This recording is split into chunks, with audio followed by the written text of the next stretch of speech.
भाई लोग नमस्कार। आप लोग कैसे हैं? आशा करता हूँ कि आप सब वही बहुत ही अच्छे होंगे। जी हाँ दोस्तों, आप सभी बता दूं कि आपके चहेता singer global star Khesari Lal Yadav ji का बहुत ही हाल का गाना आप सभी के बीच में रिलीज होने जा रहा है। जी हाँ दोस्तों, जिस गाने का नाम है दिलबाज। जी हाँ दोस्तों, SRK म्यूजिक यूट्यूब चैनल पे आप सभी को ये सॉन्ग देखने को मिलेगा। जी हाँ दोस्तों, कल सुबह। जी हाँ दोस्तों, बहुत ही तहलका, बहुत ही नंबर 1 ट्रेंडिंग में चलने वाला ये गाना आप सभी के बीच में रिलीज होने वाला है। जी हाँ, तो कल सुबह। तो आप सभी बता दूँ कि इस सॉन्ग को गाए हैं आपके चहेता singer global star Khesari Lal Yadav ji और फीमेल सिंगर शिल्पी राज जी, और म्यूजिक से गया है आर्या शर्मा और गीत लिखे अखिलेश कैसर यानी अखिलेश बाबा जी ने। जी हाँ दोस्तों, आप सभी के बीच में कल सुबह SRK म्यूजिक यूट्यूब चैनल पे ये सॉन्ग देखने को मिलेगा। जी हाँ दोस्तों, SRK म्यूजिक यूट्यूब चैनल पे आप लोग जाके मोबाइल को रेफरेंस करते रहिएगा, क्योंकि आपके पास आपके यूट्यूब ऐप में कभी भी ये सॉन्ग आ जाएगा।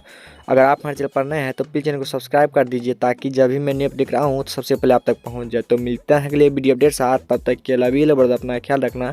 लव यू और ब्रदर।